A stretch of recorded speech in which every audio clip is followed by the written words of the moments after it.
Class 9, Chapter 6, Tissues, Module 3. Hello friends.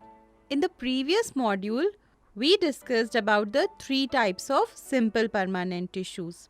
Today we'll talk about two more types of simple permanent tissues, that are epidermis and cork, and complex permanent tissues. The tissues epidermis and cork are also made up of only one type of cells, and that is why they are called simple permanent tissues. Their function is to protect the parts of the plant, and that is why they are also called as protective tissues. Right, let us talk about the first protective tissue, which is epidermis. The outer surface of a plant's body is made up of epidermis. Generally, epidermis is made up of a single layer of cells. These cells are flat cells. And how are these cells arranged? These cells are arranged compactly. That is, there is no space between the cells. And we say intercellular space is absent. In the epidermis, there are some very tiny pores. Look at the picture. You will see some tiny pores. And what are these pores called? These pores are called stomata. These pores or stomata are surrounded by two kidney-shaped cells. And what are these cells called? Guard cells. So, the outermost layer of a plant's body is made up of epidermis. It is generally made up of single layer of compactly arranged cells. There are tiny pores present on the epidermis called stomata. Stomata are surrounded by two kidney-shaped guard cells. Now, what are the functions of epidermis? Let us discuss about them. Epidermis makes an outer covering on all parts of the plant. It protects the plant. We just discussed that epidermis has tiny pores called stomata. What is the function of stomata? The functions of stomata are gaseous exchange and transpiration. What is meant by gaseous exchange? Gaseous exchange means to take in the gas inside the plant body and give out or remove the gas from the body. For the process of photosynthesis, carbon dioxide gas enters the stomata and oxygen comes out of it. Another important function of stomata is transpiration. What is transpiration? The removal of excess water in the form of water vapor from the plant. Right. So, first function of epidermis is to protect the plant, and second, exchange of gases and transpiration takes place to stomata. Third function of epidermis. In aerial parts of the plant like leaf and stems, the epidermis secretes a waxy substance. This substance is water resistant. It prevents loss of water from the plant. That is, it prevents transpiration. It protects the plant from injury also, and also prevents the parasitic fungi to enter the plant. What are parasites? Parasites are those organisms that live inside or on the body of a plant and absorb nutrition. Sometimes they cause diseases also. Fourth, some plants grow in very dry habitats. In these plants, epidermis becomes thick to prevent loss of water and save water. In desert plants, there is a layer of a waterproof substance on the epidermis. This substance is called cutin. This layer of cutin prevents the loss of water that occur due to transpiration and help the plant save water. So in plants that grow in very dry habitat, epidermis becomes thick and prevents water loss. We very well know that roots absorb water from plants from the soil. The epidermal cells of root absorb water through root hair.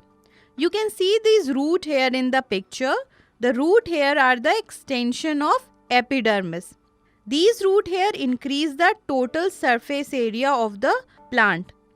More the surface area, more water absorption. So, because of more area, the root hair are able to absorb more water. Now let us revise the main points again. The functions of epidermis. It helps in protection of all the parts of the plant. Gaseous exchange and transpiration take place through stomata. In aerial parts of the plant, epidermis secretes a waxy, water-resistant layer on the outer surface. This prevents loss of water and mechanical injury. It also stops the entry of parasitic fungi so as to prevent infection. Epidermis becomes thick and prevents water loss in plants living in very dry habitats. In desert plants, there is a waterproof layer of cutin on the epidermis that prevents transpiration. Epidermal cells of the roots helps in absorption of water. Now let us discuss about the second type of protective tissue. What is it? Cork. Let us understand how cork is formed.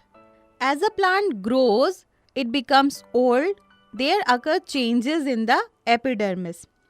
If you look at the section of a stem, you will see a tissue made up of parenchyma cells below the epidermis. What is this tissue called? This is cortex. In this cortex, secondary meristem is present. Secondary meristem is also called as lateral meristem. Do you remember what is the function of lateral meristem? Correct? The function of lateral meristem in plants is to increase the thickness of the plant. Lateral meristem forms a layer of cells, and this layer of cells is called cork. Now the cells that are present in cork are dead cells.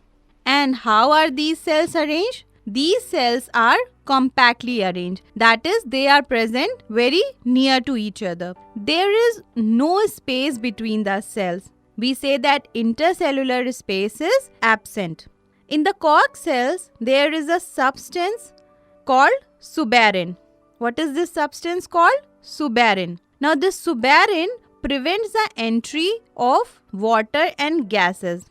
So we can say that cork acts as a protective covering in old plants. Let's see the main points again. Cork is found below the epidermis or in the bark of trees.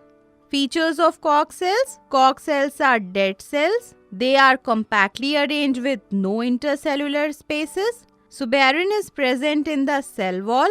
Cork does not allow water and gases to pass through it, and thus it acts as a protective tissue in the plants that get old. Let's talk about complex permanent tissues. What are complex permanent tissues? Complex permanent tissues are those tissues that are made up of different type of cells. What do we mean by different type of cells? Different type of cells mean that the structure and function of cells are different. These different type of cells that have different structure and function work together as a team and perform a particular function. And these are called complex permanent tissues. In plants, there are two types of complex permanent tissues, xylem and phloem. Xylem tissue is made up of different type of cells, but collectively all these cells of xylem has a single work. What is this work? This work is to transport or conduct water and minerals from roots to leaves. Similarly, phloem is also made up of different type of cells, but collectively the cells of phloem tissue work as a team and conduct food from leaves to different parts of the plant. Since xylem and phloem conduct water, minerals and food to different parts of the plant, they are also called as conducting tissues. Xylem and phloem together form vascular bundle. Let's see the main points again. Complex permanent tissues are made up of more than one type of cells. There are two types of complex permanent tissues, xylem and phloem. Xylem and phloem together form the vascular bundle. The main function of xylem is to transport water and minerals. Phloem transports food to different parts of the plant. Now let's talk about xylem tissue. Xylem tissue is made up of four types of cells. How many types of cells? 4 types.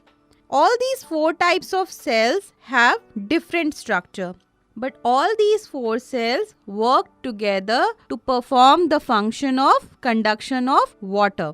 What are these 4 cells? These 4 cells are tracheids, vessels, xylem fibers and xylem parenchyma.